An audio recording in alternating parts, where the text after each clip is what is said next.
Welcome sa Kunigaya Vlogs. Kumusta ang ating Setyembre? Ito ay pasilip sa narant ng grupo namin na resort malapit sa dagat. Halos 2 oras din yung biyahe namin mula bahay kasi may mga sinundo pa. Kasi ibang city na ito. Ibang region na siya. Region. Sa southwest ito ay kami nasa south. Yung friend namin yung nag-book pero nag-contribute na lang kami. Halos 500 ito per night pero mga 8 naman kami kaya affordable na rin siya. Manageable yung price kung ganun na group kayo. Yung presyuhan nung nagko-compute ako parang 11,000 pesos per person kami ng 2 nights. Ito, na-start namin gawain nung COVID kasi walang pa-overseas travel, diba? Kaya titingin ka na lang sa local, yung within Finland na pwede mong pasyalan. Kaya yun, nakaraming cities na rin kami ng napuntahan ng mga gantong resorts, mga pinaparent na villa, mga bahay, usually malalapit sa lake o dagat. Kasi yung mga apartment mismo namin o mga bahay namin na group of friends ay hindi malapit mismo sa dagat o lake.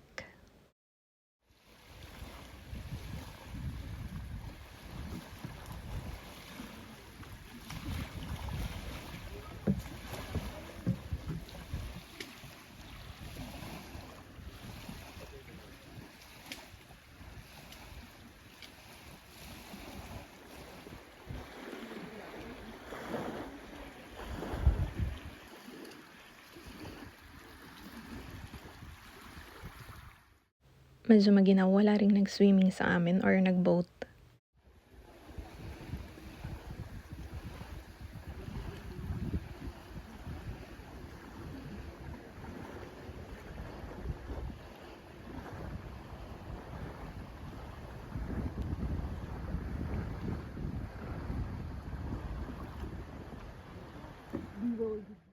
Ito yung separate na sauna pa na malapit dun sa dagat. At katabi ng sauna, meron siyang lounge pero hindi namin nagamit kasi nagbabad lang sila sa jacuzzi. Ito yung jacuzzi may takip na. Ito na kasi yung uwian. And then yung maliit na paddleboard ba yun? Yung nakatayo ka tapos nagsasagwan din. Ito yung patio ng rented villa namin pero hindi na namin masyadong nagamit. Maginaw din. Pero yung grill sa gilid, yung nakatakip ng block, yun nagamit naman ng maraming beses. Outdoor grill. Yan sa baba, yan yung sauna. Tapos yung dagat na. Ito naman na yung drive pa uwi. Small group kami sa sasakyan. 2 sasakyan ang gamit. Ito yung tinitingnan namin kung pwedeng mag-park. Tapos magpa-picture dun sa mga sunflowers. May maliliit na parking sa tabi pero maputik kasi umuulan nga. Kaya hindi na rin kami pumunta. Hindi naman kami nakabota. Kaya libreng tingin-tingin na lang sa sunflower field. Ito naman ang field of flowers pero hindi kinaya ng phone kong i-zoom, diba? Kaya may mga nakikita na lang dyan na paiba-iba ng kulay. Hindi mga bulaklak. Pero maputik nga, hindi na naman masyadong nalapitan. Parang marami sa amin nag-attempt na lang picture. Ito lang yung isa sa mga malalapit na pwede kong makunan ng phone. At ang napakalalawak nilang bukirin. Wheat naman ata ito. Ito yung lakad namin nung second day. Ito yung mga villa sa paligid. Mga 10 din ating pinaparent nilang properties. At syempre, hindi mawawala yung mga homemade ng ating friends na pagkain. Ito yung cassava cake. Tapos mga baon, Pinoy foods pa rin, diba? Yung iba dyan, binigay na nung landlord yung kape, tsaa, ganun. Free use din yung mga utensils. Microwave. Yan, yung cassava cake, tinapala na lang namin ng ube para magkalasa. Kasi binawasan yung condensed milk daw para sa diabetes. Ito yung isa sa nagulat ako. Talagang homemade yung siopaw, diba? Minasa talaga yung dough, tapos nilagyan ng mga filling. Akala ko in-order nila yung siopaw, gagawin pala talaga. Ito yung isa sa mga in-order ng friend namin sa friend yung Thai. And syempre mga muffin. May surprise na baby shower. Napaka-thoughtful ng friends. Ito part ng lakad namin nung hapon. Ang lawak kasi nung resort nila. Hindi lang isang villa. Yung mga building dyan, tig-iisa yung nag-rent or families. May grill din, hindi na namin napasok. At ang pangalan pala nito ay Saunamaki Resort. 2 hours away siya dun sa amin. Makita rin namin yung mga puno nila ng mansanas, free picking. Maliliit ito pala, kasya lang sa kamay. Hindi siya yung regular na nabibili nating matataba. Tapos dahil walang kumakain, nahulog na lang siya sa grass. More chances. Chances of winning. Mag-post kayo kahit Tapos ito inuwi natin. different people. Madaming supot ng mansanas. Matamis na kaya to, no? May mansanas kasi ako sa isa. Edible ba to? Kainin mo nga kung starchy. O sweet na.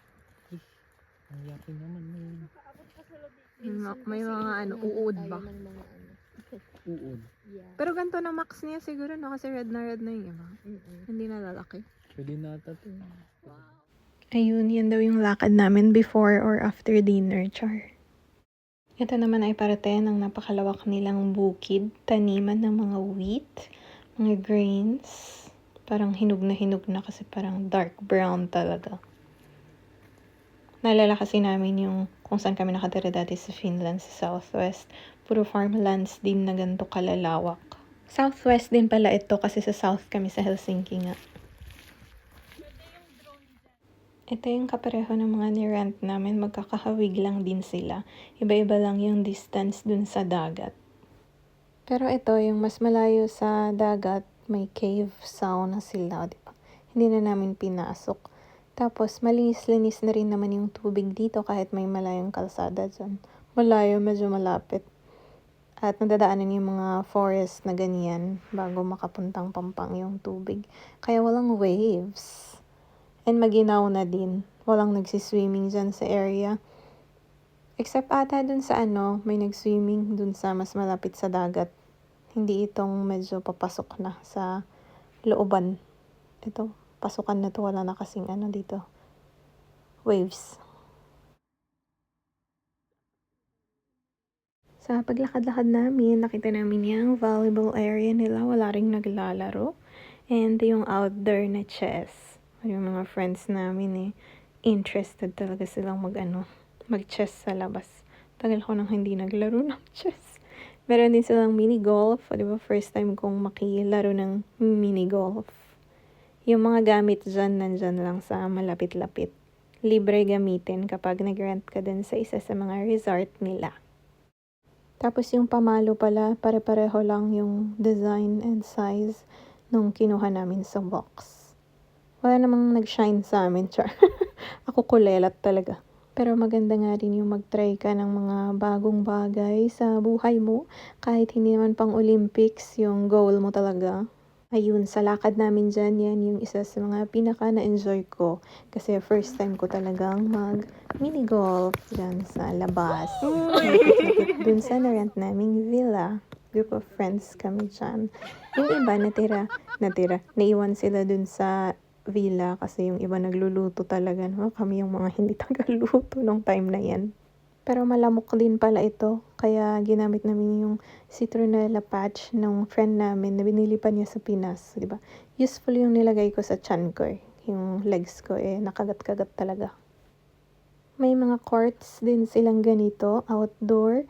May mga naglalaro, mga foreigners din nung pumunta kami. Tapos nung pinicturean ko, nakaalis na sila. Mga young foreign people. Parang group of friends din sila. Balik sa villa kung saan masisipag ang ating friends na magluto. Meron pang takoyaki homemade. Meron ding homemade na siopaw, diba? Siya mismo yung nagmasa ng dough.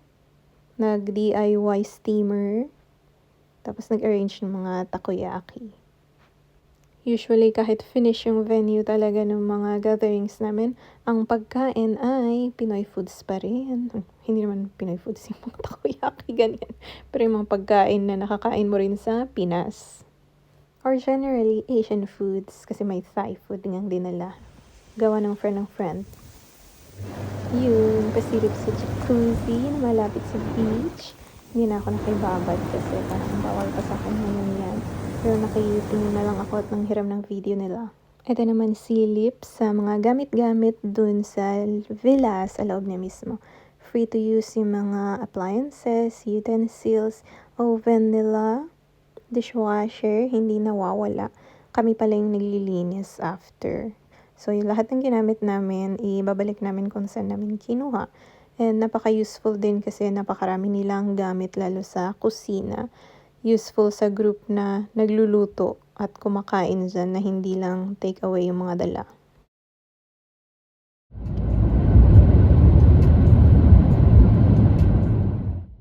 Part uli ng carpool, may mga kulang ata kami kaya nag-grocery kami dun sa malapit na groceryhan, pinakamalapit dun sa resort. Parang less than 15 minutes one way siya. Malaking supermarket din naman. And yun na yung sa parang town center nila. Naalala ko kasi yung mga mas maliliit na resort na napupuntahan namin kunwari sa Pangasinan, may malapit na sari-sari store ganyan na maliliit. Napaka-convenient nun. Pero kapag ganito ka dito sa Finland, kailangan mo talagang magsasakyan or ewan ko yung sa schedule ng bus. Matagalan din siguro yung next na bus para makapunta ka lang ng town at mag-grocery. At syempre, picturean sa CR, char. Meron pala silang sariling washing machine at sambayan dyan. Kaya, yung iba sa amin mga naglaba nung pinangligo nila sa jacuzzi, pinang-sauna nila, ganon. Yung villa, meron siyang sauna and shower dun sa loob. Meron din dun sa labas yung detached na sauna na malapit mismo sa dagat.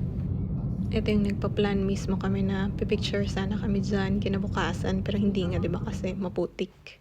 Parang maganda rin na view yung rolls ng hay dyan na nakikita sa gilid ng kalsada. At eto na nga, evening sa loob ng villa. Cozy kuno. Meron siyang sariling fireplace.